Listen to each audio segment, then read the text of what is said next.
ठीक है, शुरू करना है। अस्सलाम वालेकुम भाईजान। ये आई हैं यहाँ पे पैसे करवाने, ठीक है, निकलवाने।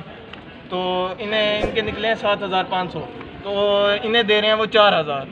ये हमारे पास आई हैं, इन्होंने शिकायत दर्ज करवाई है कि मुझे पैसे कम दिए हैं। तो हमने जाके दोबारा निकलवाया तो वो निकले इनका 7,500 रुपया। बाकी 3500 रुपये की करप्शन निकाली है उन्होंने। दिखाएं अम्मा, ये पर्ची दिखा, ये पर्ची है जी अब इनकी 7,500। 3500 की अलग है, ये 3500 रुपये की अलग है। बाकी दूसरी कितने हैं अम्मा? ये पहले दिताने, ये पहले दिया था इन्हें। ये 7,000 अभी दिया, ये 3500 की अभी पर्ची नहीं बना के दी है। पर्ची नहीं बढ़ाते, ये पर्ची नहीं बढ़ाते दी थे ना। हुन पर्ची नहीं बढ़ाते दी, पैसे नहीं देते ने। पहले वाले देता 4,000 पर्ची। आप तोरा ना क्या है अम्मा? शमीम अख्तर। शमीम अख्तर। शनाख्ती कार्ड दिखाओ अम्मा, शनाख्ती कार्ड दिखाओ। ये शनाख्ती कार्ड ही नहीं था, ये पैसे इन्हें को कम देने पे।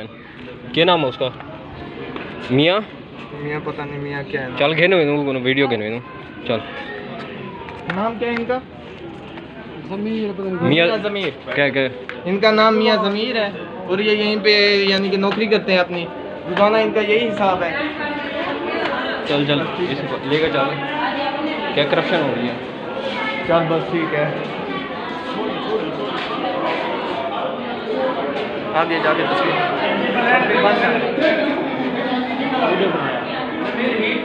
कोई शिकायत ना आवे भाई।